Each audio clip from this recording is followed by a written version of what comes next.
Hey everyone. Yeah, it's an assembly. What? Great day. Welcome everyone to Harmony. If you don't know me already, my name is Todd Matthews, the school principal here. It's really great to see a robust turnout for this important topic, and so many people coming out on such a cold night. We're gonna get to hear in just a moment from Brian Fraser, Mary Seawright, telling a little bit about the background, district finances, where we've come from, where we're at right now, and where we're looking in the future as well. And off to them. I just want to say a couple things before we dive in and get started. Want to thank our board for being here. We have had 2 board members and every last meeting we have a here and Daniel Bray. I'll also point out that Jason, I think this background is elected, so he is newly elected to the board but has not been sworn in. So we haven't gone over our 2 board member limit that can be at a meeting without being actual public board meeting. So, point that out, but we are excited to have Jason.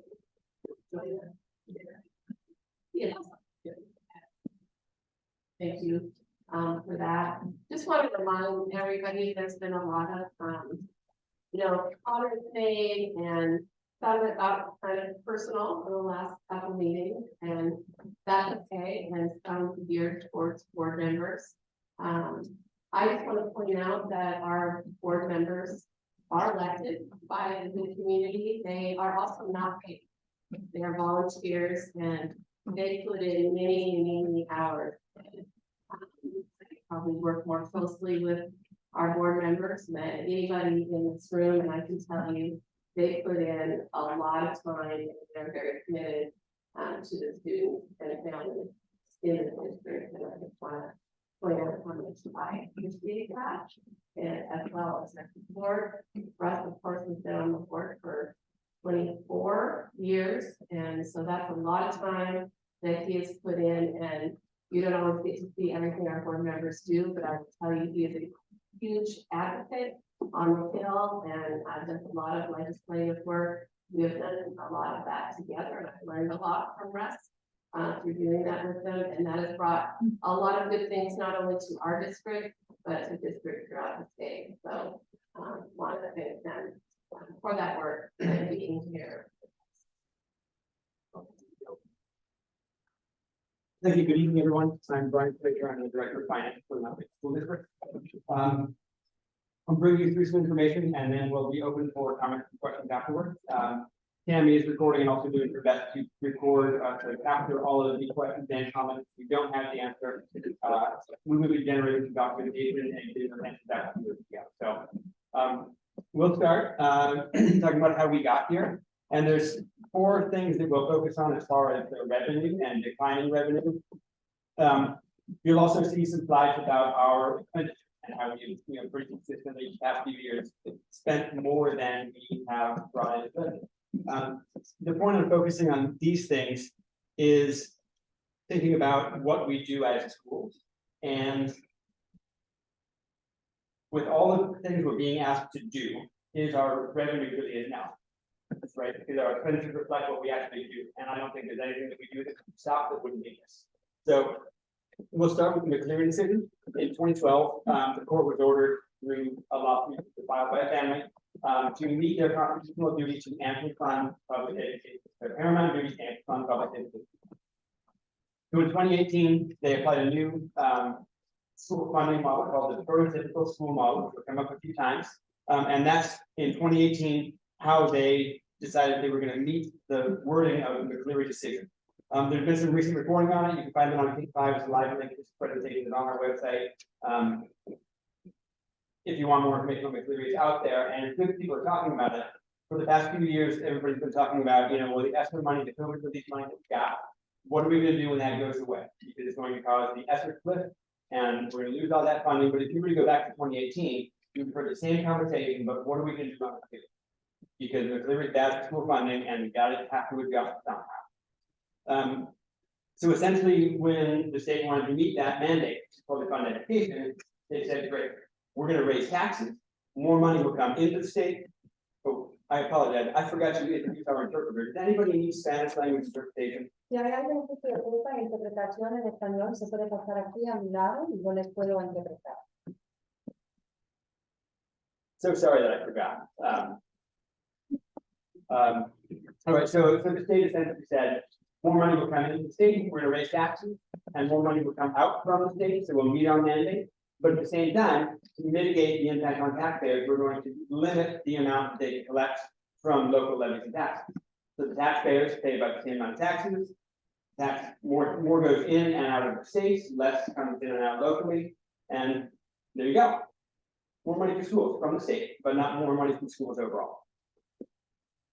So part of that is in that law. They say that every 4 years, the legislature goes back on their every other long session and looks at the nuclear decision and their funding and says, are we still meeting that mandate? Are we still amply funding public education?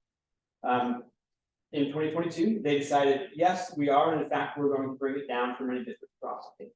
So Mount Baker's funding went down in the prototypical school model, 3% for this year, and we're going to another 3% next year, based on legislative action that they took in 2022. And if you ask the governor, he would tell you, look at all the extra money, all this higher number of dollars that's going into education. And it's true that the number has gone up of dollars, but if you look at the percent of the budget that is going towards education, that percent is shrinking. In the state budget, there is more money going to other things and less money coming to education as a percentage. So we are lucky enough to be a recipient of timber revenue still. Not every district is, but we are. We have those lands in our district. So DNR is working on a project of carbon sequestration, not harvest some timberland and hold it and give a different funding model to that.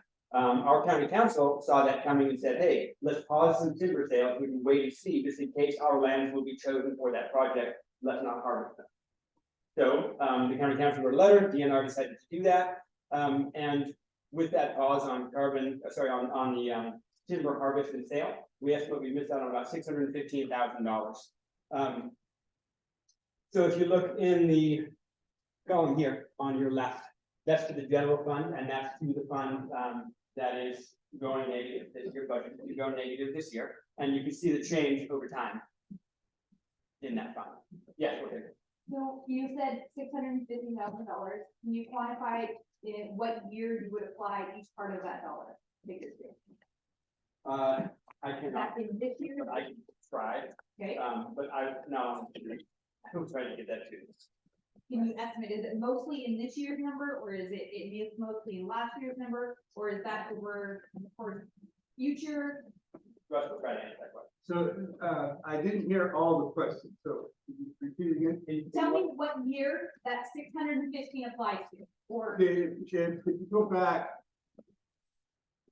Okay, so you can see the flow of revenue that changes a bit, but we're averaging pretty close to $1 million a year in the general fund.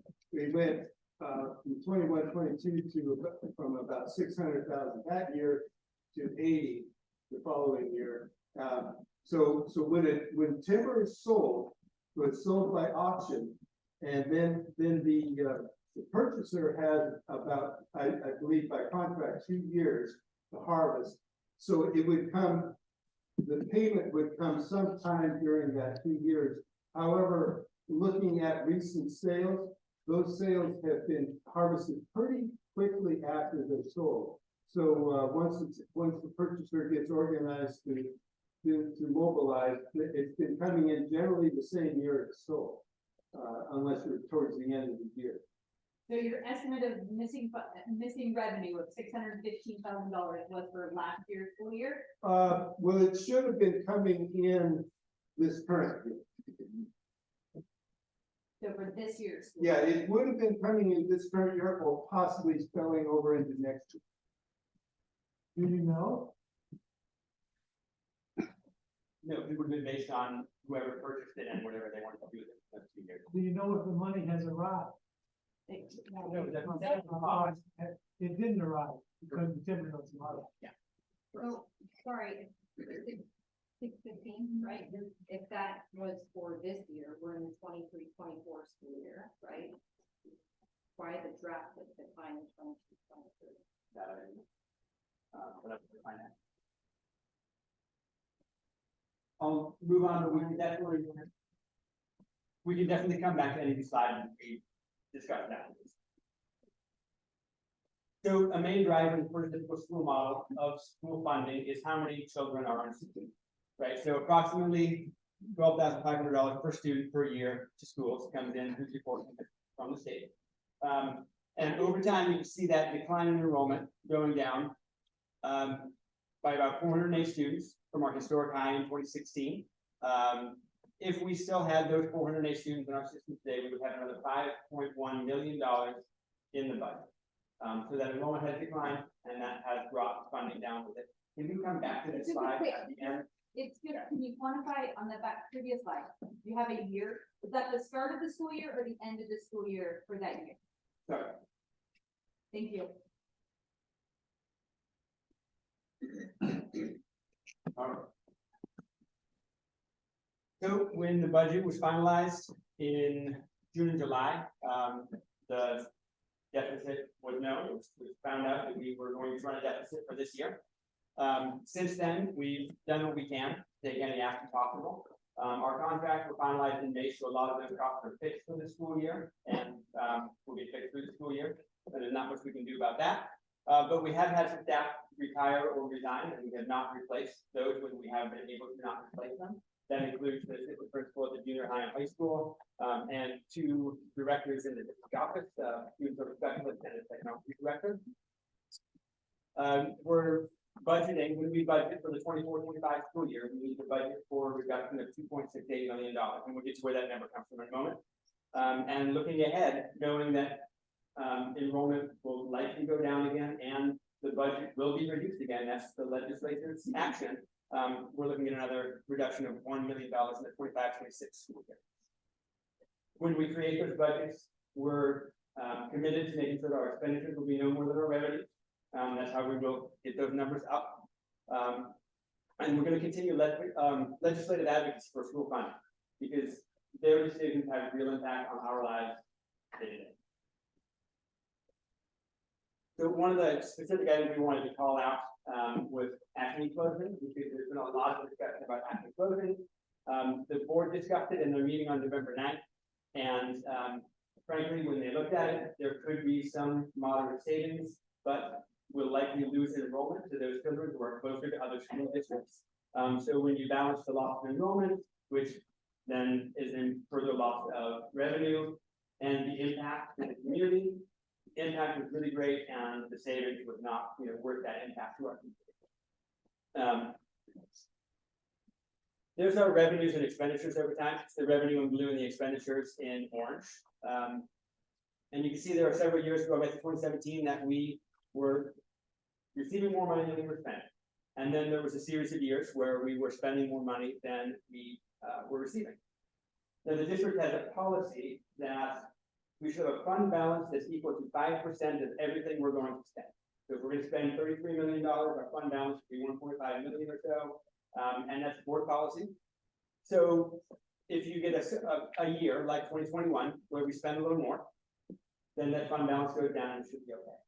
The last 3 years have drained our fund balance, and now for the 23-24 school year, we're budgeted to go negative about $1.17 million.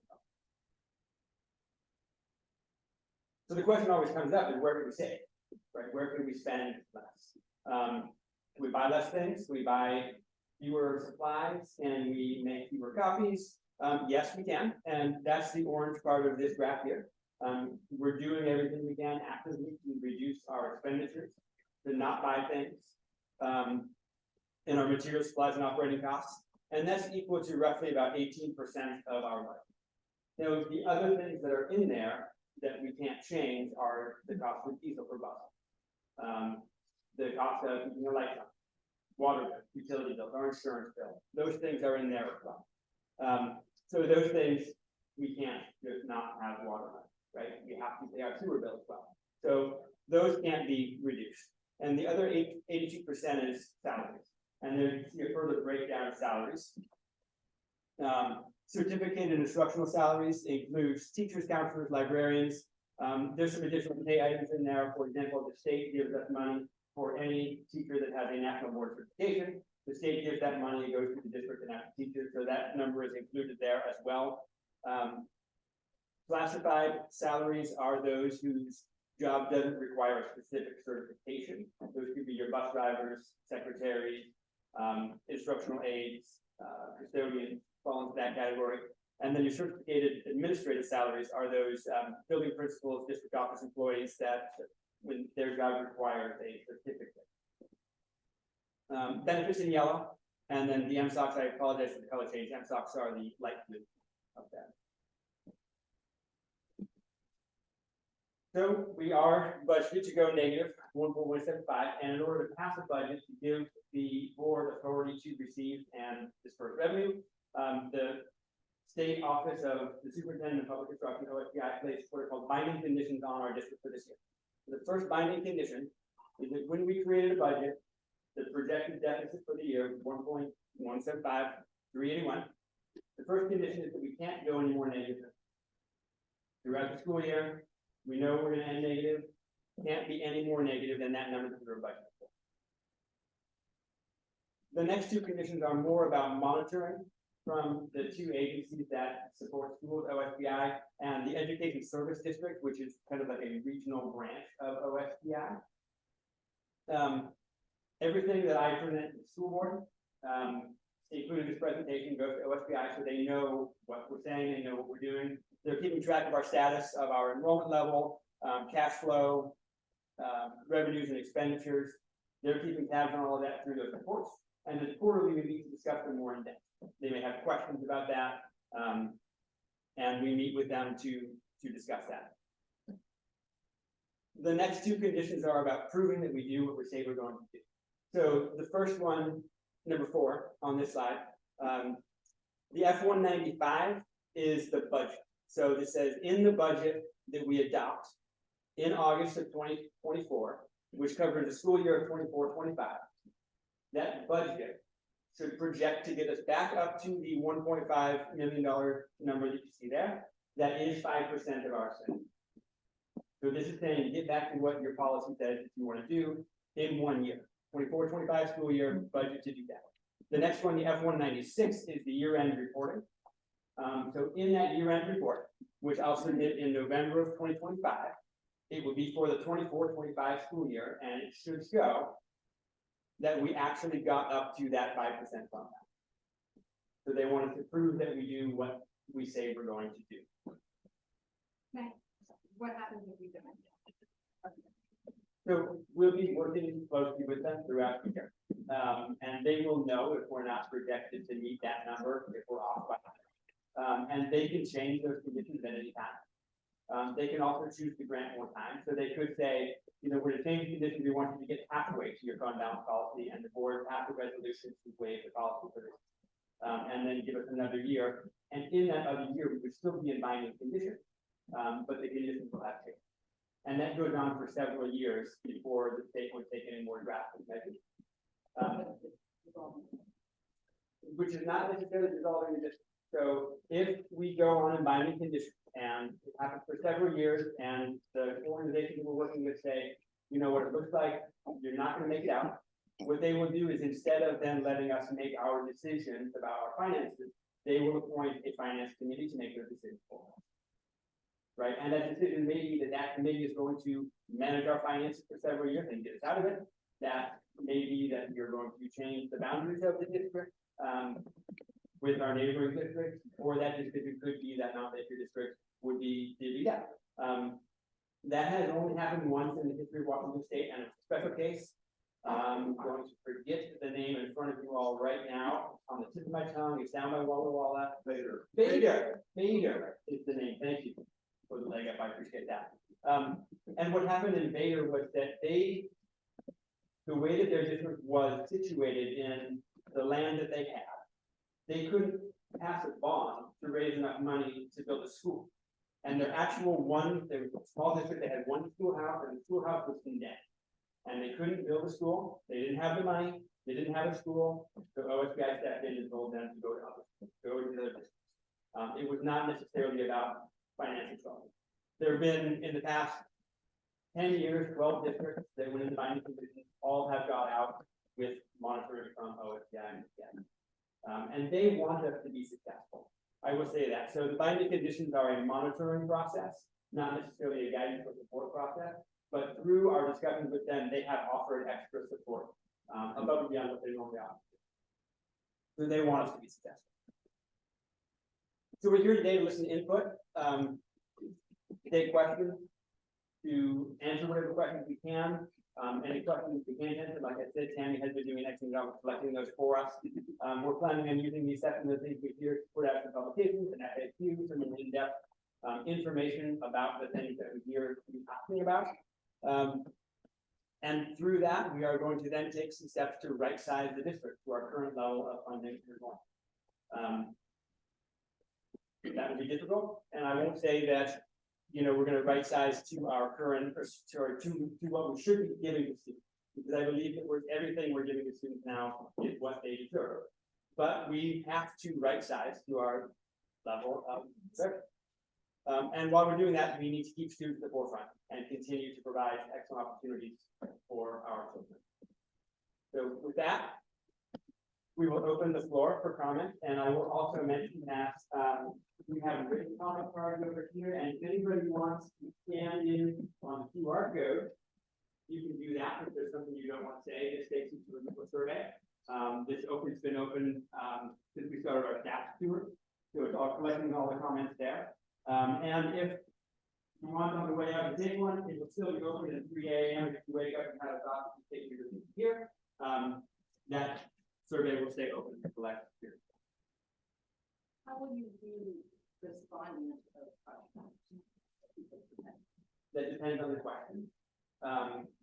If you write your name and email and say, I'd like an email response to that, we'll do our best to get to that. I can tell you there are lots of questions so far. I've got some work cut out for me to answer them. But we are planning on publication. So pushing out some publication through email, posting on the website, get them out if you can. So the FAQ, for example, will have all the questions that were asked, or maybe themes of questions. It will then go on the website and you'll get an email about it. We'll put it on Facebook. We'll put them in that way. Yeah, sure. Hello. Would you go back to the slide? I think it's the first slide for. I'll keep going. Right side, the first right side of the district. Is that? Thank you. Yes.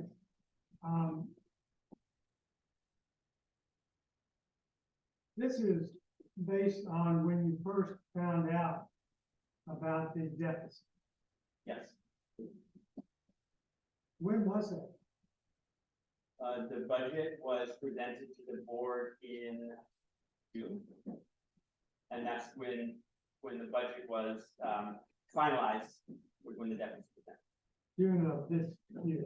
At the end of June. Yeah, the very end of June. Okay, so there were a lot of things leading up to this. It didn't just happen overnight. So I'm wondering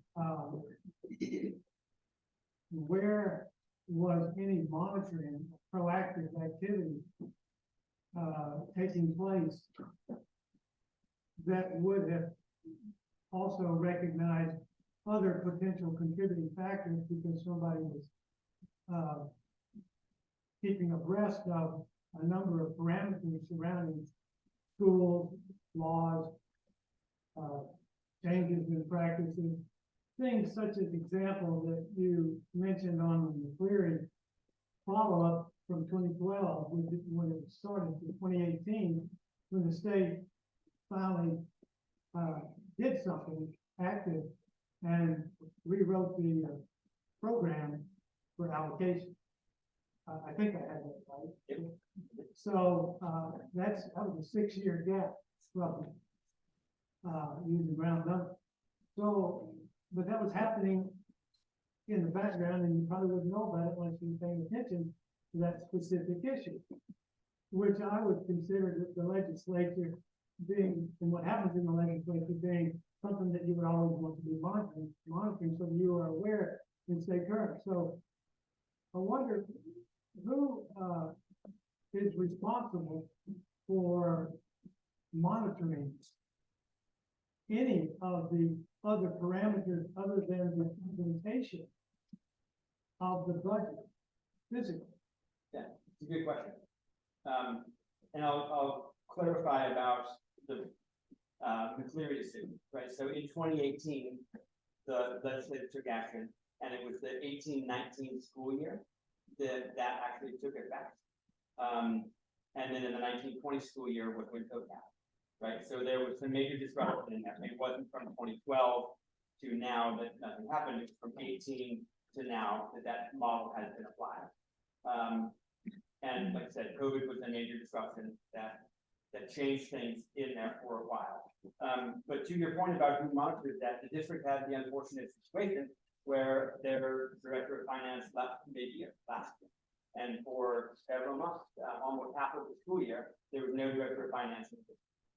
So the budget was prepared by an interim director of finance, and he did a great job, but he wasn't as maybe involved as a normal director would have been in that process of determining cuts before the budget could be prepared. That's all for the present. Correct. What about the monitoring that essentially started in 2012, or should have started in 2012 when the decision was announced? And not to mention the subsequent 6 years until action by the state was taken. And then following that, who knows who was aware of it within the school districts and acted upon it. The ones that were really proactive, I would hope that they were already involved in some proactive planning phases right after 2012. The ones that waited until the 2018 program that they put out, you have to be monitoring and be aware of that as well. But the loss of the finance director, that's very recent compared to even the 2018 reference point. I think I can help answer that, because I've been on board through that process. So for 2012, the Supreme Court made a decision. However, we had no indication of what the financial impact would be until the legislature passed the financial impact in 2018. So when we saw what the numbers would be in 2018, we knew that it would cause problems to not make it school. So I went to work immediately with our state school directors association to convince the rest of the members, of school board members throughout the state, that we needed the first decision was that our local levy would be capped at $1,500 per student. And so I was able to convince our state school directors association to adopt a position that we supported an increase of $1,000 to that, which we were able to pass through the legislature about the following year. So as a result, we get currently about $1.6 million more per year in our budget than we would have had we not taken that proactive step. So we have taken a number of steps, and then at about the same, well, a little earlier than that, we also worked to get our state timber revenue to be able to keep all of our state timber revenue, which on the other slide that you saw, we've been able to, over the last, 6 years, keep about $6 million that we wouldn't have been able to keep if we had not taken the proactive step to convince the superintendent of public instruction to allow us to keep it. So we have taken quite a few proactive steps. Unfortunately, we're leaning short this year, even with all those steps. Can you go back to the part we had the graph of the revenue and the funding? Yeah.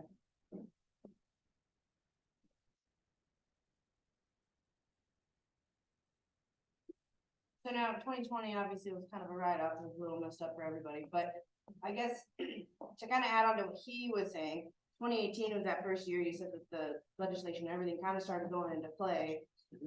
And now then there was this trend of getting pretty dang even. And I guess my concern would be, why was there not like a, not necessarily a red flag thrown up, but at least a yellow to say, hey, like if this is gonna be the way that the state's looking, you know, we gotta change it now, or we gotta talk to whoever to help with the state funding coming in.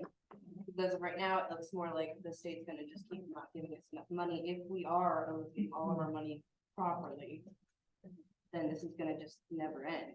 I mean, you're correct in that, and, you know, there are those in the audience today that were on staff when there was pretty significant cuts made, staff last year. It just wasn't, it didn't turn out to be enough. But there were steps taken, like I said, didn't add up to enough. Do you know some of the cuts that you guys are anticipating to be taking? Is that something you have, as of right now for this, like this current year, what were some of the cuts that were implemented to try to lessen the deficit? Sorry, there were two questions there. It sounded like, do I know what the cuts will be for next year and what are the cuts that will come out here? Yeah, and then not on the exact mark, just like the general areas of where are you guys looking to try to cut? So this is the first part of the process, determining what those cuts might be. You know, getting community input, hearing your questions. The board is developing a committee that will be fact finding to see maybe some more specific details of things and questions that come up.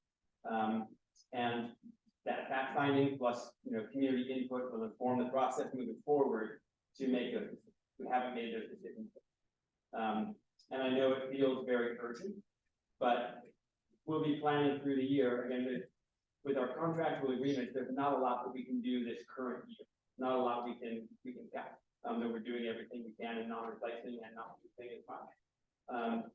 But we're budgeting for the next school year. So we have some time to prepare in a thoughtful way and do our best to make sure that the impact to children is the least possible. Can we go back to the forest revenue page where you have the year-over-year numbers? Yes.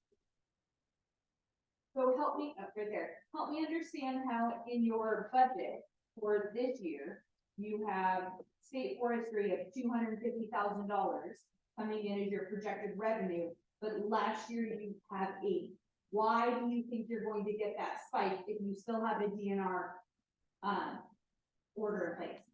So if we don't put that line item in as collecting that amount, then we can't collect it. So if they wanted to give us $250,000 and $1, we could collect $250, but not that last dollar. So, but our budget is based on that revenue coming in. So when you think we have a deficit, when we come out to the actuals in the end, it's going to be, if we don't get any money, it's even worse than that. There's, when that budget prepared, there's a balancing in expenditures as well. But we have to budget for capacity. If we don't budget for capacity, then we can't bring it. So I can also help answer that one. So when the timber sales were paused, those were, it takes quite some time, sometimes a number of years to plan a timber sale. It's a very complicated process. The DNR goes through a tremendous amount of review, identifies an area, and it can take a long time. So one of the reasons why we still believe that we should be able to meet that $250,000 is that now that the DNR has had, they've recognized these pause sales, they've had time to prepare some other sales in the meantime that we're hoping will be able to cover that, at least that amount. So we usually estimate the amount lower than we actually can collect the excess amount, but we usually, for budgetary purposes, try to estimate it lower than what we think that it'll probably be, because as you can see, there was that one year we did 236,000. So estimating 250,000, we weren't too far off there. When we did 1.2 million, that was nice, very nice. But we try to build that budget so that we won't be hit on those bad years, other than last year, well, we just didn't expect that pause to happen. Why do we have to struggle for a few years when it doesn't really sound like we have much of a plan to fix it? Why can't OCI, whoever, give us the mentor now and help us rather than watching us struggle for a few years and then helping us? They are providing us with the support. But like I said, they weren't like giving us a mentor, we solve the problem. Sort of, I mean. They want us to be step, and they are not formally providing mention. That said, gosh, I meant to look at the numbers. Let me know how many ESPs there are. There's guys like 12 ESPs. There's not that many. And the chief financial officer of our ESP will be in my office tomorrow for 4 hours, working with me directly on some of this, right? On a cash flow analysis. And she's committed to coming in for 2 days. We're gonna break up into half days. And that's something that they usually charge for in contractors, and they're just coming out and see. Right, and I usually wouldn't even have access to that person. There's somebody who works for her, who does direct support for district, but her name is Lisa Matthews. And she's a wonderful person. She used to be the director of finance at Ford for a long time. And we talked and she said, you know what, we want to help you. I'm gonna come out, give me a time. Not tomorrow. You know, we agreed on Thursday, and so she's coming out tomorrow for us to work together. So they are providing. It's not part of the binding conditions that was presented here, that's monitoring, but they are giving it. Is there any new sources of budget? That's a good question. What was the question? Are there any new revenue sources that can be looked at? Potentially. I know people at Town Grants just recently, our ag departments, received a grant for $30,000 for their program. It's awesome. They wrote that themselves, and that revenue will be coming in. We work closely with some other local agencies to fund all of our outdoor school opportunities, right? And we've been looking for extra outdoor school grants and revenue. I don't know of any that we haven't tapped into yet that don't require matching from the district, because often it is, you know, either we'll give you $10,000 or you match it 15, or we'll give you this money, but then you have to do these things that cost more than the money we're going to do. Right, so we have to be a little bit careful about that. That said, if anybody does identify a grant, I know that Disney sometimes does them. Fred Meyer has one for education. And there's a few random ones out there that are, I mean, they're nationwide. Everybody can get, but we're trying. The best thing you can do to support funding for schools is advocate with your local representatives. If there are decisions that they could make in the session starting in January, could affect our school budget. And the last time they got together, they sure did make decisions that affect our budget. So we'll be posting on our website information for you to contact school representatives. We'll get that info for you. You can see that information coming up. We're looking at creating a budget section. It's right on the front page. We know that you want it. You're here tonight because you want it. And we'll include in that links to contact your legislator. Can you go to the first slide for right spending the district? Please? So that $550,000 for non-replacing staff. How much of that was in this year's budget, and how much of it wasn't actually applying to this year's budget? None of that reduction is in the budget. We were budgeted to spend that. Understood. So all the retiring and the non-replacement was all in this year's budget. So that was all after the budget was adopted. So we didn't know we were gonna have people retire till after the school, till after June. When they announced it, so yeah. On that same slide, we talk about the $2.6 million. Yes. Is that assuming that the educational program and operational replacement levy is passed? It is. And so that number is what if that number doesn't pass?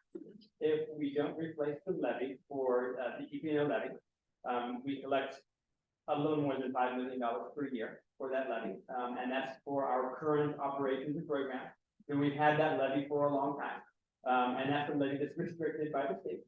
And it's a levy that we as local taxpayers decide what we want to support, right? To support things like athletics, extracurriculars, but also It fills in gaps where for the typical school model does, so it does fit more teachers, nurses, counselors, all those things that the state simply does not fund. So if we don't replace that levy, then that number of 2.68 goes up to about $8 million. How many other areas within the budget slide we've seen a student levy? And it is control the levy. Or is it just the education, The capital project levy is for major repairs and upgrades, right? So, some of that money goes through, for example, this year, there's a yearly transfer that's made. You can look at all of the things that we bought throughout the year at the end of the year and say, oh, these things could have been bought by the capital project fund. And then I can transfer money over to board resolution. And we've done that for this year. So that's a number, I mean, it usually is around $200,000 to $300,000. This year we managed to get 453 out because there was not a transfer made last year. We found that and we're able to get that. Okay, 2 more slides. Wait a minute. Okay, and then we'll go to hand you had it. Can I kind of follow up on her question about the levy? Sure. Are we proactively starting to think and pre-plan if it doesn't pass? What we're gonna do? We talked about yeah. this work, we talked about the work meeting, how right now we're reacting and we should be more proactive. So are we trying to be more proactive in the event that these funds don't pass? Yes, we started thinking about that. But again, the process of reduction is ongoing, right? So right now, we're here tonight as part of the process of planning for the, for the 2.68. And as that process builds out, we will likely have a side process going where it's what if. But yeah, so yes, we are. But again, that process is ongoing. And we would also relearn about the cost. Correct. When we would wait, because it doesn't expire till the actual end of the year, correct? So we have all the year to try to get it passed. Correct, but if it doesn't pass before we adopt the budget, we adopt the budget assuming that it does. Okay. Yep. Sure, there was a hand up here. Yeah, I have a couple questions. So with OSPI and MWESD, Yes, you get funding from them, correct? the funding comes from OS, yeah. Okay. Do you have any way of anticipating what that's going to look like for the next year? Yes, Okay. and that's the first thing that Lisa Matthews and I are going to do. I've done some calculations on that and I sent it to her. She looked at it, said it'd be better. Okay. And since this is an ongoing issue and has happened from previous with Lisa Matthews, I know you have a meeting with her on Thursday. Are you guys intending on planning follow-up meetings since it is going to be an ongoing issue? Yeah. Okay. Yes, so with Lisa, I have 2 full days. She's had to break it in 4 half days. For her to really front load a lot of things that I can then do.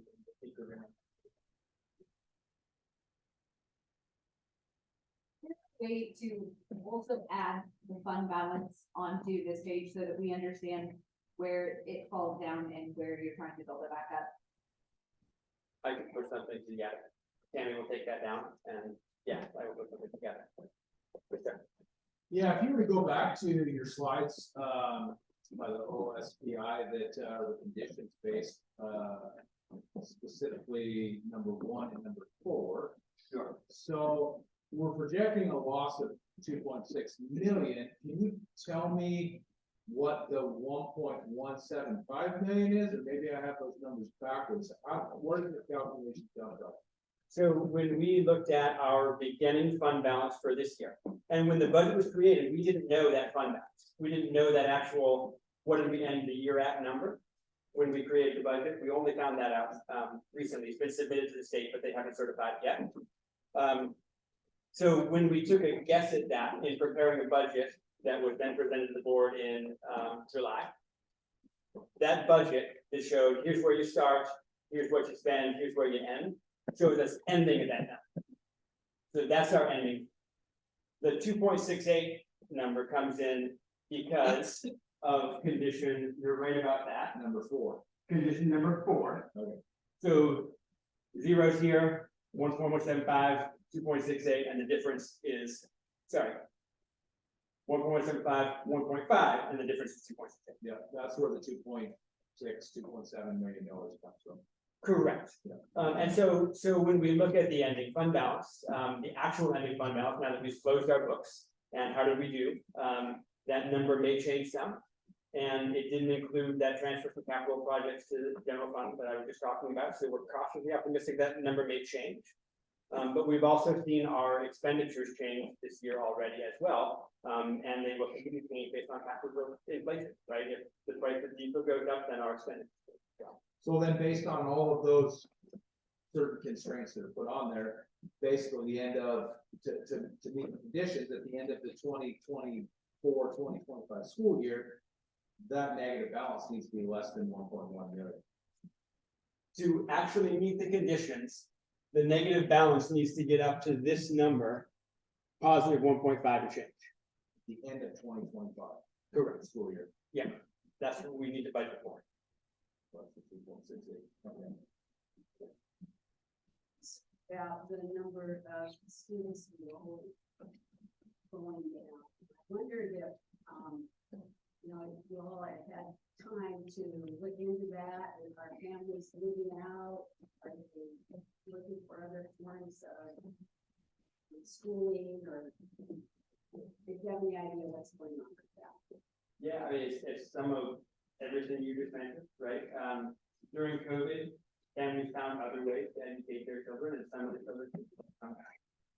Enrollment is down statewide, and I felt to say the budgets are down statewide. Districts across the state are planning on cuts, because enrollment's down, because funding is down. So that's one factor. Housing is a hard factor out here. Ken Root, who just retired, who was the student data specialist, we were chatting one day, and he told me to see the correlation between the price of gas and the number of students that are in Mount Baker, right? And you can make that correlation with rent prices in Bellingham. We see new buildings, the new houses being built in Linden and Meridian, and so their numbers are going up a little bit. And I assume that housing is bringing those kids to those districts. And even with their enrollment going up, they are still planning cuts because their funding is still going down. Dr. Seabright did some analysis on, you know, who was in homeschool and who was still out there, and kind of was a significant increase in homeschool. But also that we don't know everybody who is homeschooled. If you just walk out the door at homeschool, we don't know unless you send us some paperwork because you want your record or you want that to be on there. So we don't have records for those kids. Yeah, next question. At one of the school board meetings, there was talk of the surplusing the land. If that were to happen, would that come into the general fund and be available to help with that, or where does that money go in balance? Goes either debt service or capital projects. Okay. Which are, so to clarify for everybody, there are 5 major funds in school funding, and they're all separate and silent.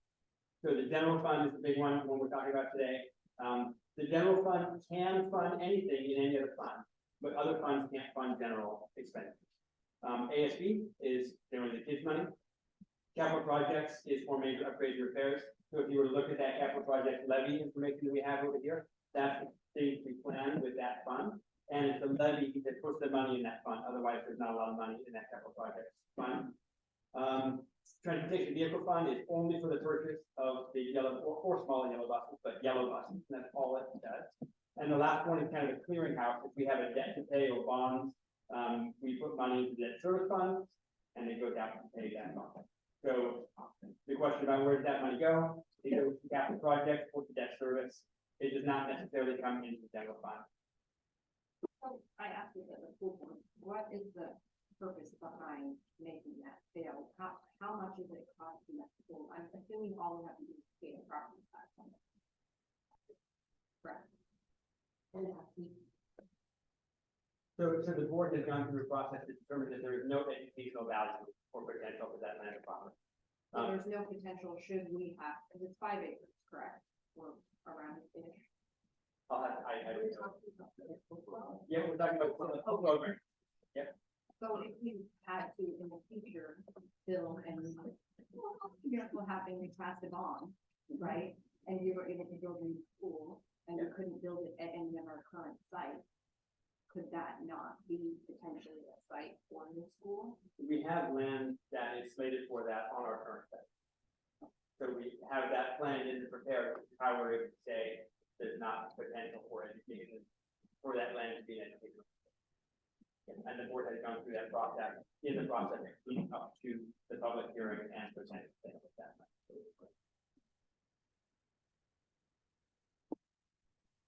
So we know we have a negative balance. How are we going to cover that by the end of the year? Does it require us to pass, like, your projection right now? We probably, I'm assuming, I'm a little, we have to pass the levy so you can take a loan out against your own levy to pay off the rest of the educational program in order to cover cash flow. Or how are you gonna cover cash flow if we have no money left? Yeah, good question. So we have a couple of opportunities there. First, I'll say that with the transfer from capital projects to the general fund, that buys us a little bit of time. We've also petitioned OSBI and today received a letter that we can take an apportionment in advance. So there's a mechanism in the law where they can project our apportionment for the year and give us a certain percentage of that in advance and set up a payment plan. And that was the board resolution that was passed last week, Correct. okay? But that only covers that, I mean, that still doesn't get us through the year. No, it did not. So I've been working with the Washington treasurer, and his office has indicated that with the levies in place, they would be willing to lend us the money to get through. Without those levies in place, I'm working on a contingency plan, which is a loan to a private bank. There's a law firm in Seattle that is working with us for free. It does this for schools when they need a bridge loan. And so I've made some phone calls today with Trevor Carlson. He's done it plenty of times, and we're working together. So I say that he's doing most of the work. I'm just calling to plan a contingency if needed.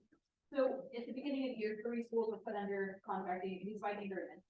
LaConner has right-sized themselves and are on the other side of this. Marysville is far off, worse than that. Are we in communication with them? Do we know what their process is? Can we leverage what they're doing, or like, where are they at in this measure as well? Yeah, so good question. And I should note that with the year-end reporting, that everybody's screwing up their books, we expect to see several more districts come on to binding conditions. There's more coming, and others that are very, very close. Some of the major big school districts that have, hundreds of $1 millions in their budgets are coming down to less than $90,000, right? So we're seeing other districts that might pop up on binding conditions. I've been in touch with Marysville. You'll read about them in the news, I'm sure. It's not my news to deal with, right? LaConner was a different situation because their binding condition was a mechanism of they spent money for a grant, but they didn't get the thing that they said they were spending the money on. So then the state took back the grant money and they put them in binding conditions. Now they've got that thing and they've collected the money and they've gone that way, right? So that was, I mean, It was a 3-month problem with them. right, but they should have been that close anyway, right? But they were, right, as many are. So yeah, I've been in touch with the director at Marysville. And to be clear to the public, they got in that predicament because their levy did not pass continuously, right? Correct. They had a double levy failure, and you can run a levy twice in a calendar year. And was it both of their levies just like ours is this year, where it's both the and their capital? I'd have to go back and look, but their problems are in the general. I don't know. Yeah. I mean, it was definitely an levy that had a double failure. So you run it twice in a calendar year, and if you fail the second, you can't run again for another full year. So you lose a year of that funding, and then you have to try to get that back. They had a double failure. They lost a year of levy collections, and now they're at a deficit of about 18 last I checked. Question that.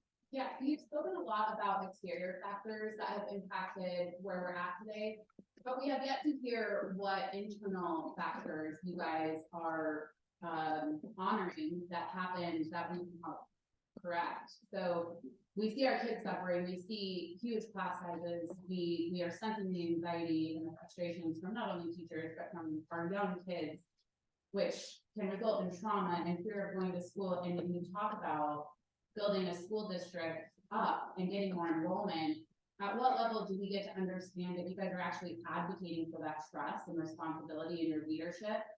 And when do we get to hear that information and to help correct the pain points and the mistakes that were made? Because I'm not hearing. I'm hearing it's housing, I'm hearing it's, people being homeschooled. Well, there's a reason they're leaving daycare.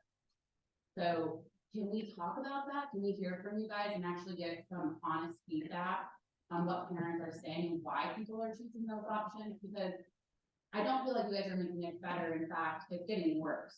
So when do we get to hear that information on how our kids' emotional well-being and class sizes and all of that work simultaneously to create harmony for this ecosystem that they're wanting us to, pass these new levels and trust leadership with?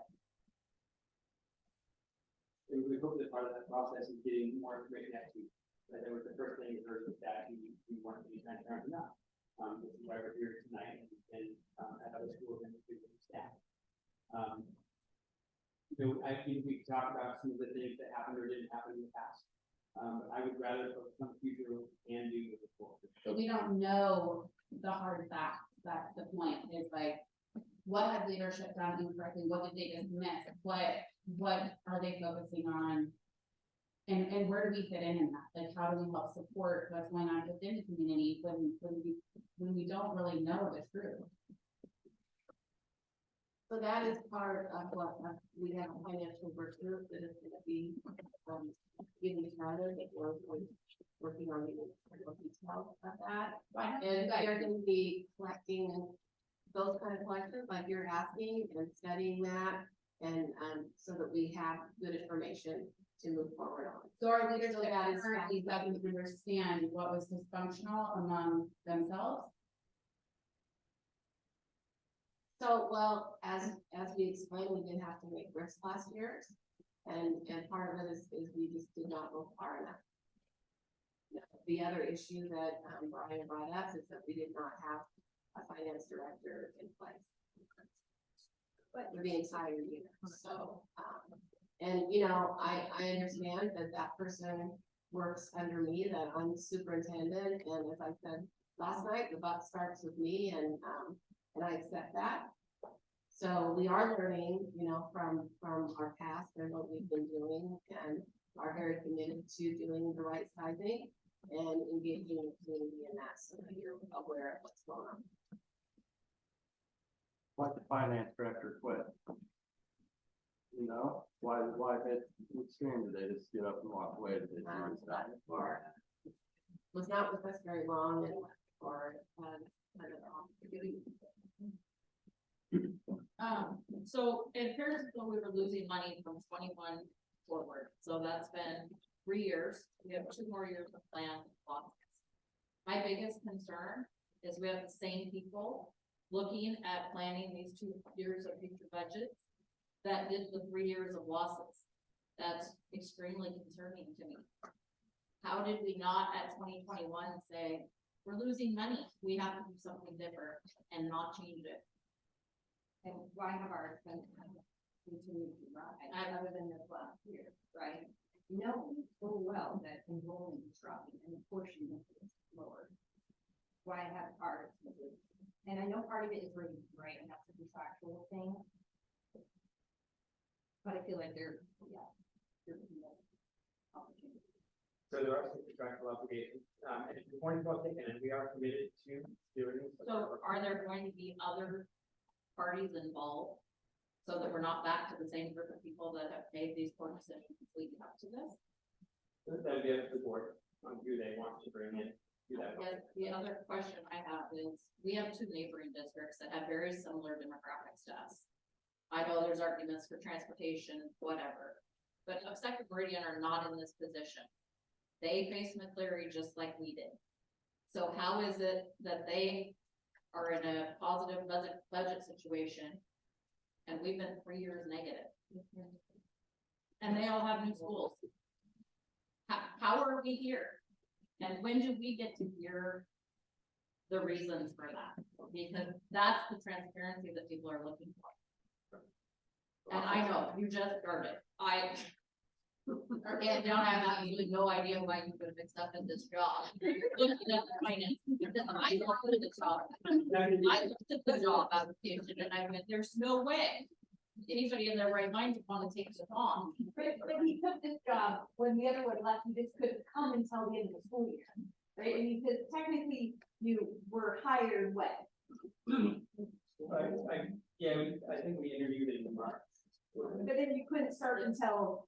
I had to honor my contract as a school principal. I had to- But regardless, there's been losses since 2021, so the finance director leaving in March had really no impact on those prior. We will be doing an analysis of the neighboring district in our own analysis. We look at how do we compare to them, try to identify some specific items that we may have missed, or that we may do differently based on what we see in their model. One other question, so the budget gets put together by the administration, is that correct? Correct. Largely, And then who approves that budget? that budget goes to the school board for approval. So the school board approved that budget, and then we failed to meet the budget in 21, 22, and 23. And the school board continued to just move forward with that without making any changes. Not to mention, there hasn't been a proactive plan in place within their jurisdiction, so why are we trusting them? Our kids are the ones that are experiencing the loss here, not just, us, where is the accountability and repercussion, not for our kids, but for the board and for the leadership of this district. But I don't see it, so where are we building trust when our kids are the ones that are sacrificing their quality of life and education because of their mistakes? It's point well taken, and you see board members here tonight, and they've been with us every night, and they hear you, and, they'll be making some decisions going forward that we hope to address. We hope we'll address that concern. So there's nothing that you guys are willing to share publicly about. I do my best to get good, transparent information out there from what I have, but some has not been cited, some is not mine to share. I would encourage you to speak directly to the board. Yeah. So to follow up, so I work for the district, obviously, some of you know that. I was hired in December of 2021, and at that time, Ben Thomas was our director of finance and operations for the district for approximately 13 years. I'm saying December of 2021. Ben left the district in May of 2022, correct? Correct, something around that time. So can you, and this is like hopefully helps answer some of these questions. So can you confirm that Ben didn't share any information with the district or the board about our financial projections? We knew then that we needed to make cuts, which we went forward and So he left in 2022 and we continued to outspend our budget the next year. Right? I'm just, yes, right? For your slide, yes. Okay, so district employees and board members were present at the January 26, 2023 board meeting, where the then director of finance, Alicia Myers, gave a detailed presentation on the district finances. Correct? Okay. So is it safe to say that the district did have working knowledge that we were facing a deficit prior to June or July of 2023? that is why we planned a reduction in force based on the information. And then who did the calculations? Was that Steve that did the reductions, the budget? He was not always working directly with us because he was only part-time. He is a retired person and was only 20 hours. So, we were definitely going back and forth with him.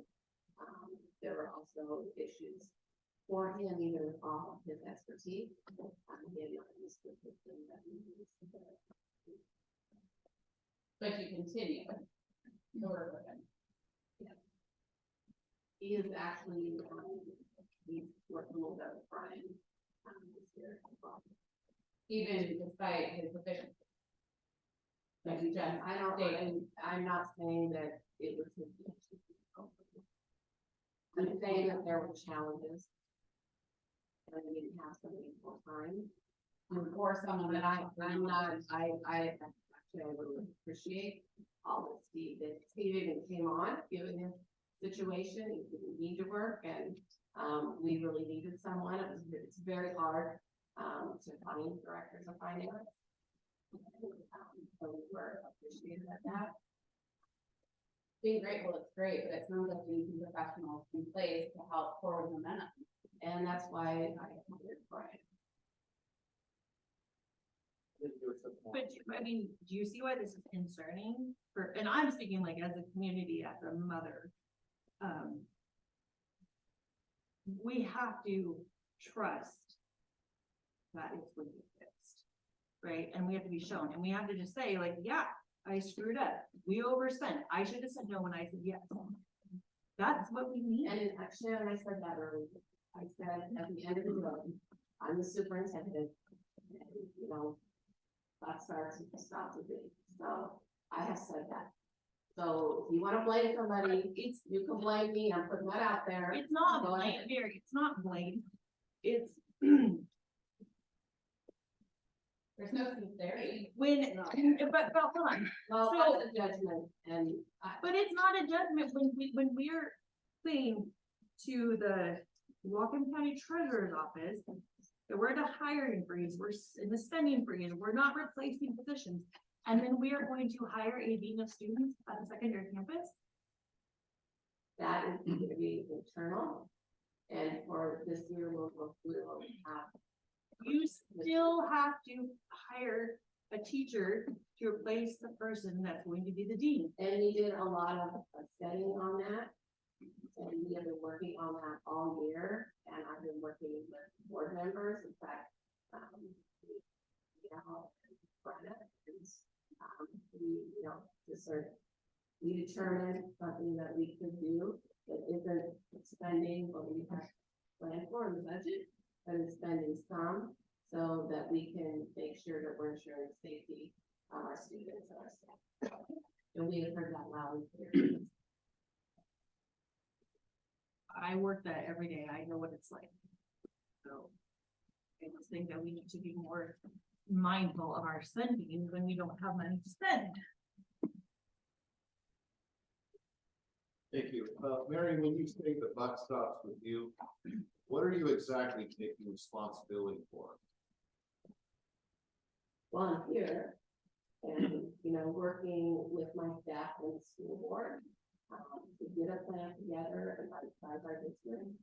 I'm confident that we are gonna be able to do that. So, and as you know, I did make a decision, to retire. I'm gonna be doing all I can this year, regarding whatever the board chooses to do to make sure that we have a positive transition. The school district and move forward. But that is different from saying I'm sorry. True? I'm sorry. Well, so what is it that you're sorry about? I'm sorry that I didn't have the information I probably should have had. I'm explaining there were things that were not in place. I thought we were enough, but obviously we didn't, so I'm sorry I didn't know that. Appreciate that. Thank you.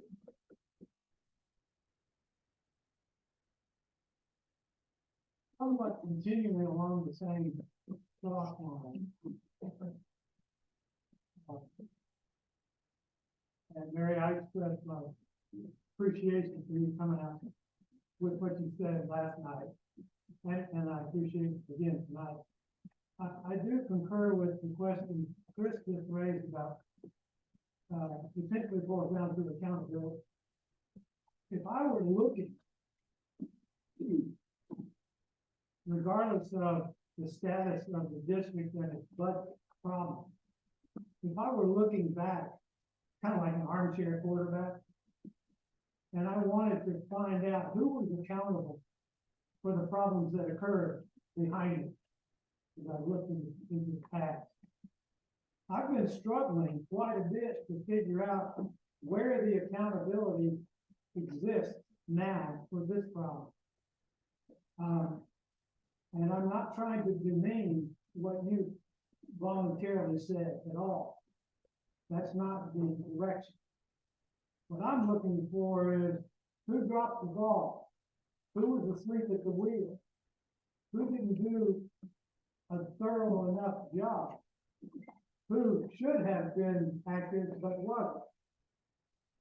I don't know all of the reasons. Those are examples of the kinds of things I'm looking for. And what I don't see, and I haven't heard either, is anybody standing up.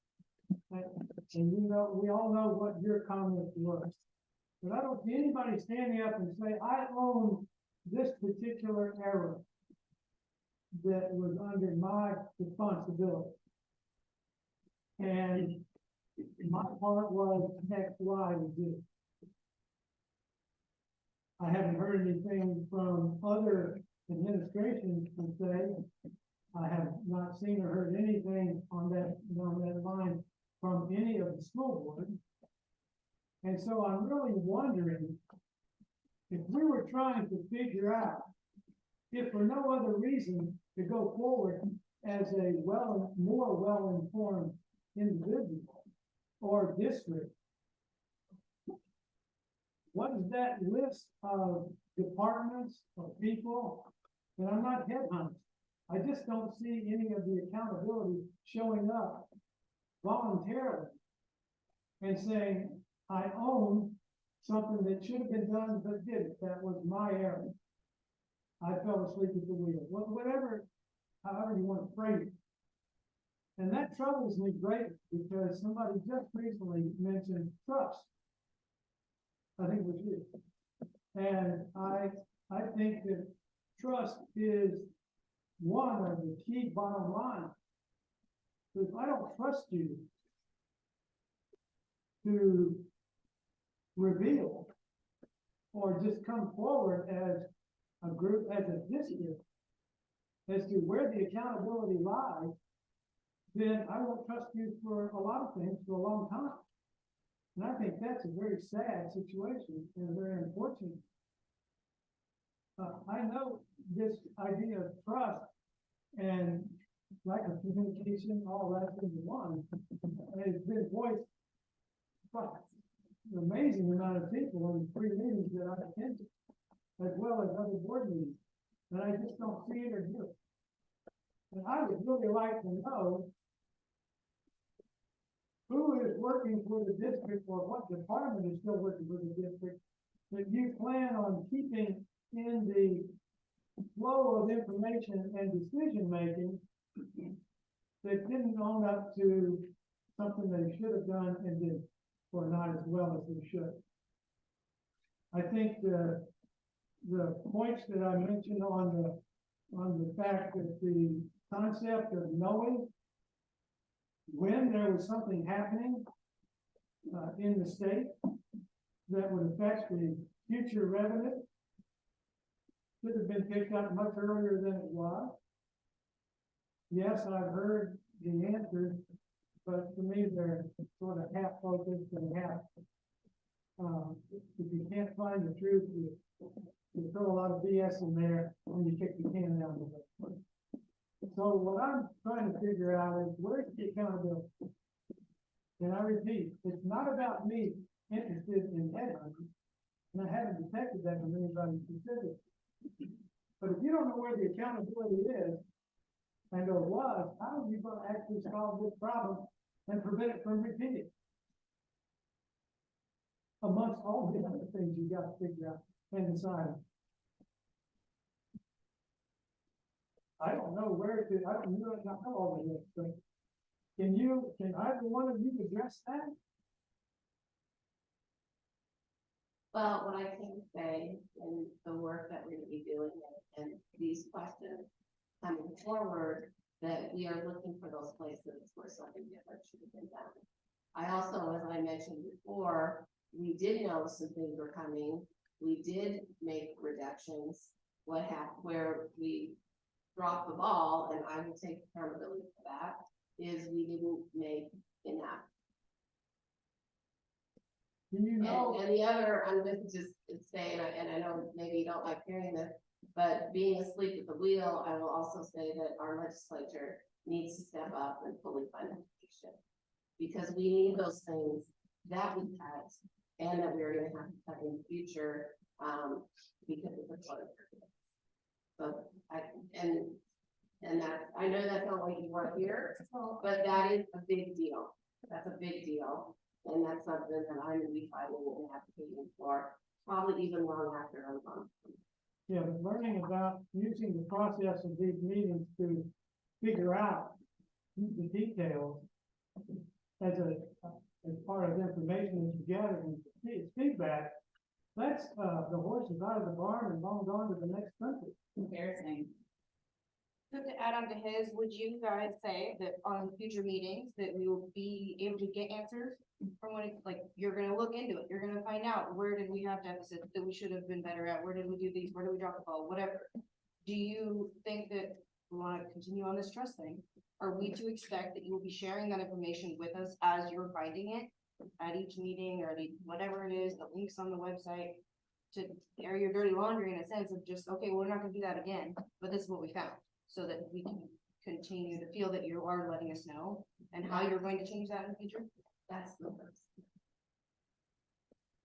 So there's a group of us that spent many, many hours with you guys. We did the parental advisory thing. We've worked to try to help build up the capital levy information. We've done the hours. I feel like we haven't done a good service. We have a levy coming up, and if we don't have this drama and this distrust and not faith in our system, we are never going to pass a levy when we can't adequately spend the funds we have now. We don't have people trusting us to do it now. Like, what are we going to do? I understand you're looking at the year end. That's great. February is not that far away.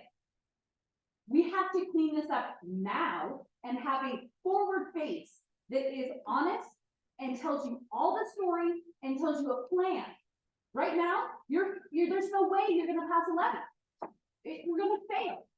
And I feel super disheartened by the fact that how many hours that we spent here doing that. I mean, Davey and Kevin, how many times do we go there? Once a month for over a year and a half? I mean, I feel like that's a waste of my time. Like, we need data, and we need data now. I expressed Jen's concern that I don't see this levy passing with the current situation we got going on. We need that. And I mean, we got a big problem here. We got a couple years to dig out. Mary, you're walking away, you're retiring at the end of the school year. Why walk away? Why not run? Why not try to do your last day? I think the community, if you step away, maybe they're gonna have more trust and want to pass this levy. Take a hit for the team. So, I'm sorry, wasn't done. So we also have contract negotiations coming up this year. It's a 4-year turnaround thing. Who's gonna be sitting at the table? I understand you're leaving, so that's not in our school district's best interest to have somebody who's on their way out the door and has made it clear. So who is the board or the team assigning to be in charge of that? Because the board does have the ability to assign somebody different to that, correct? Are you taking actions to ensure that we are going to set up to succeed in the future with the future that's going to be here? I actually assigned that team, and we have put that team together. Is it based on loyalty or is it based on team? No, it's based on the jobs that people have, so, so they HR, this is a big piece of HR, it's a big piece of finance, so they will be on that. We will have our, special services director, there's a lot of finances are you complicated and revolves around that. in just having that team do the work then? We are deciding that. And to be clear, we can expect the same team. Actually, the team is different than before, and bargaining is not a 4-year turnaround. When we go into bargaining, we work with our bargaining groups and we decide what that is gonna look like. We can do a 1-year, we can do a 2-year, we can do a 3-year, we can do a whatever it is. We're coming off of 4 years, that's why I brought up the 4-year, and it doesn't settle well with you being in charge of it and leaving out the door. It's not like you've done it before, I understand, you have the experience, and not discrediting that whatsoever. I'm not throwing you under a bus for the contract negotiation. I'm just asking that the person that is in charge of contract negotiation is somebody who's going to be on the team continuing forward. Yes, and when we are bargaining, we work continually with legal counsel as well. So there's a lot of representation there, and we're very grateful. And we do anticipate bargaining, we wanna make sure that we are the interest that both sides, if you will, have, and so that we can move forward. How many different labor unions do you have to negotiate with this year? Labor group? So the teachers, MBA, Teacher Education Association, and TFB, school employees, and that is all of our classified staff. Yep.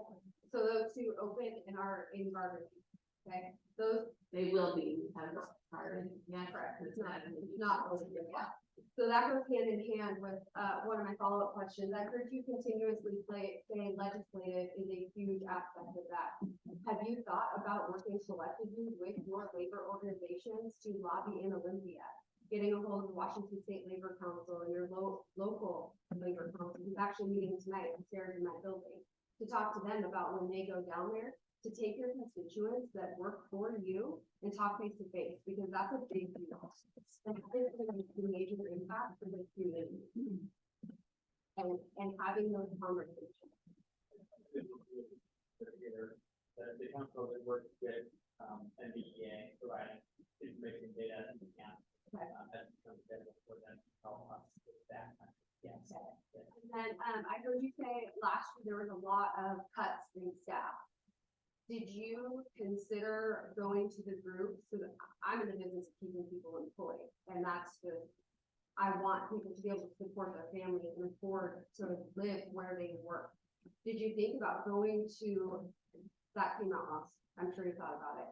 Did you go to the groups and ask them if they would be willing to take, you know, a furlough day a month to try to see if that's gonna make a difference, and then they can keep their jobs and still save on the budget? Is that something you guys anticipate doing, to be able to keep people employed, but still save money? We talked about in bargaining, and, really, it's like, it's not a fair labor practice for me to really speak to that when we're not in bargaining. We don't have to go into the details of it, because you can't, that's the subject of bargaining, but is that something you guys have thought about? You did cut last year. Yes, we did, and with our non-represented employees, we did do furlough days, and people gave up, some compensation, so we have done that with that group, but yeah, and that would be something that would be discussed in bargaining. Those people that took furlough days, did they still get that? I mean, we talked about it, but about 6% raise for their salary.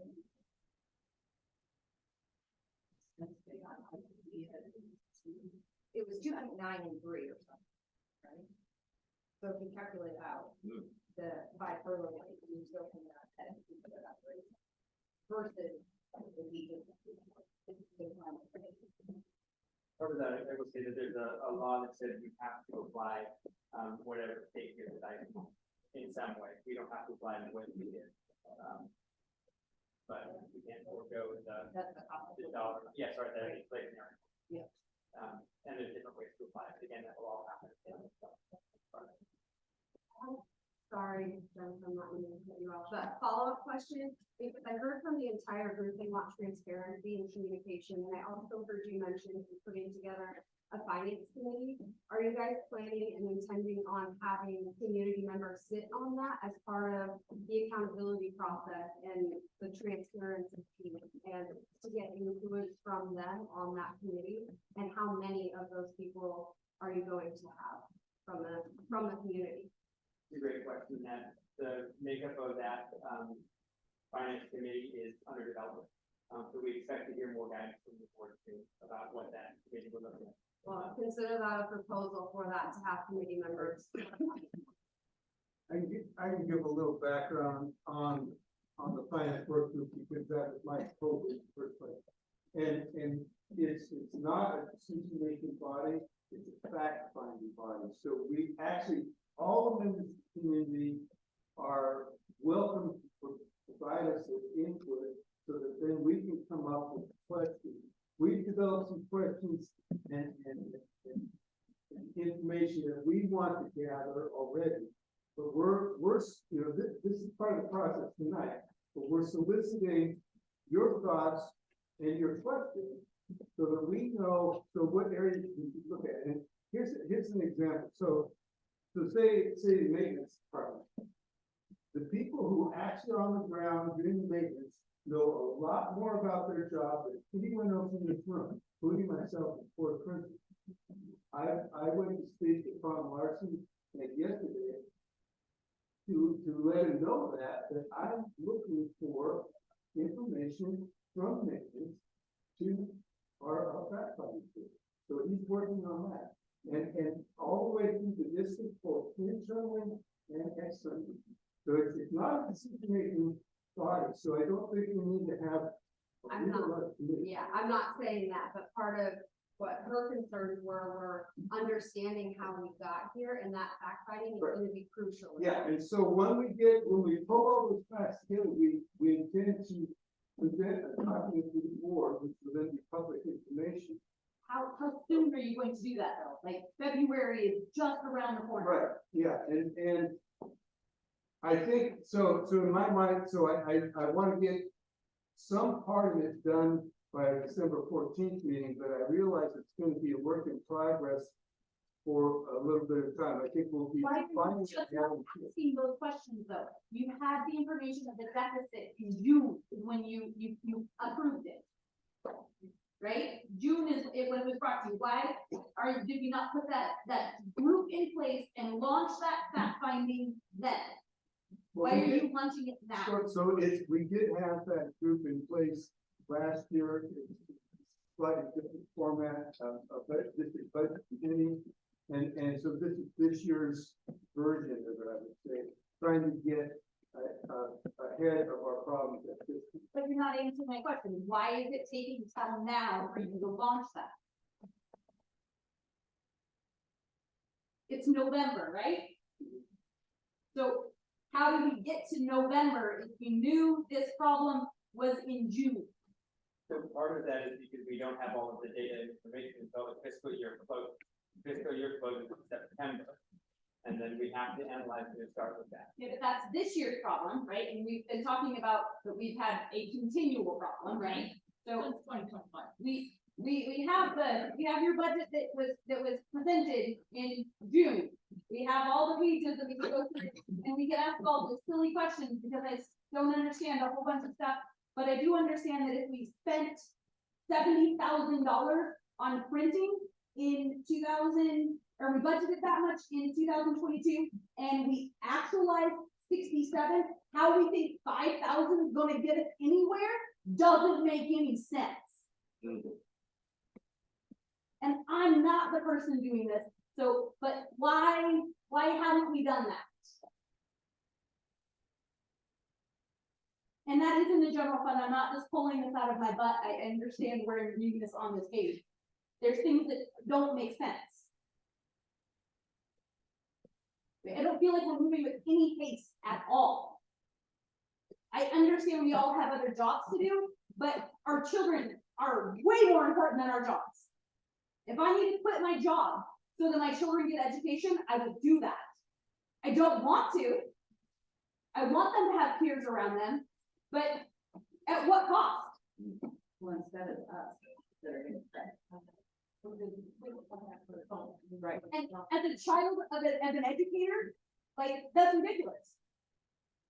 My mom was a teacher. My mom actually she was a substitute first, and then she was a teacher, and then she was a principal, and then she was a superintendent. I've been through this. I understand what this looks like, and this isn't what this looks like. Okay, point taken. I think we have a couple more hands, and then it is it's 7 o'clock, so the rest of your comments, we're gonna invite you to put those in your card, or you can do our card from it, so I think we had 2 more. Yeah, we talked a lot about what's going wrong and that we're keeping the same leadership. I'd like to hear from you guys directly today. I watched the ACB meeting, I was at the Kendall meeting, I'm here today. I'd like to hear from you what you guys believe some vital core reasons we can trust in anything moving forward that you have in place right now to make change. What is that you can look in the eye? 'Cause we've all listened, we've all given advice. But I wanna leave hearing something that I can actually believe in. What is that? I can tell you that I'm on the line with everybody else. Right, I moved my family from Oregon for this job. And I knew it was going to be difficult. I have a 5-year-old and 2-year-old, and I wish I would have come with them right now. I do. Great. But I'm here. And if we don't get through this, not like I still have here. Right, talk about there's an analogy of breakfast and how committed you are, right? The cow gives some milk, that's some, the chicken gives an egg, that's more. Pig gives bacon, and I feel like that's me, and I'm here at the table, and I'm committed to working through this. I appreciate that. So tell me why the same leaders deserve to be on the same board after all of this time. The board are elected officials. And that's what I have to say about that. And it was just an election. This information was really presented very boldly prior to that, but. You might take one more, I don't know, is there somebody that hasn't spoken to me? Thank you. This is a revenue-based question and also has to do with the loss of students. In other districts in our community in Whatcom County, a Home Connect or Parent Partnership Program is huge. They make a ton of money, because those homeschool kids are still part of the district and we get funding for that. Mount Baker did have a Home Connect program, and I could be wrong, but I believe that instead of expanding it, it's been reduced. Thank you. And so in the era of post-COVID homeschool, alternative education, is there a plan, or are we thinking about or talking about at all trying to take some of those kids back at the Mount Baker School District, get that funding and serve our community in a different way? Many of those kids actually did go back to school, regular school. We actually staffed that program based on enrollment in the program. So it went up a ton during COVID, and we added teachers. I think we added maybe 4 or 5 teachers at that time. And then after COVID has gone actually back down. And so we have reduced it to 1 teacher and 1 students. But I think we could build it back up. I teach at Linden. I live in the Mount Baker School District. I work at the Home Connect program, and I have several Mount Baker families that drive all the way from Kendall to come be in just my one class once a week. So I really strongly encourage whoever it is to look at this as a positive revenue source. That's my. Okay, thank you. We're gonna ask the rest of your questions. Can I just ask you how we're gonna find out about your meeting? I'm worried about like plans. Can that come like in an email or on the website, Facebook? Find out about After your 4 meetings with that really nice gal who can help us. Oh, it's the information. So, previous, and this is actually the journey, but- Yeah. I'm going for it. Yeah, so, we've heard the call for transparency, and there's an ask for more budget communication, so I committed to, giving a monthly communication. Okay. We talk about weekly, but there's not many changes No. weekly, right? But when I have information that I feel is factual, and I'm confident in putting that out, I will be putting that out. Okay. So right now, like the F-196 is submitted to the state, but they haven't approved it yet. It's been approved by ESD, but not by OSDI. When they approve that, it will go on the website, and we'll use that to put out some analysis, right? But I don't, it's not been approved, so I'm not doing that. So we will expect to see more correspondence from you. Absolutely. Perfect. Thank you. Absolutely. They will send it to you. I have. The one that- 196? Yep. That's 195. No, they sent me 196. Oh, yeah. Okay, good, good to know. Okay, well, if they're probably with them, She didn't, she didn't say pending, Pending she approval. would reach back out if there was any change that. Gotcha. Can I make one quick comment? Sure. Okay, so I have really young kids, I'm a first grader and preschooler, and we're not that ingrained in Mount Baker School District yet. And I like, the class sizes are getting bigger. My son's, the first grader, his needs are kind of getting met because he has a student teacher in his classroom. But if the class sizes get bigger next year, my husband and I both work in Bellingham, we're considering transferring. We're not really that involved yet. Our kids won't be affected. They went to pre-K and preschool in town, they have friends in town. And I don't think we're the only family that's making those decisions. So I just think that should be considered. Like, you like harmony. But if it's gonna get worse, We're all veteran communities. I mean, we don't have an industry here. We have jobs, we're leaving the district. So it's going to be, we can all find and get vouchers to go somewhere else. You might wanna check out the class sizes there as well. oh, I have. Because they're but. So I wanna thank everybody for being here tonight, thank you for your feedback, we will be.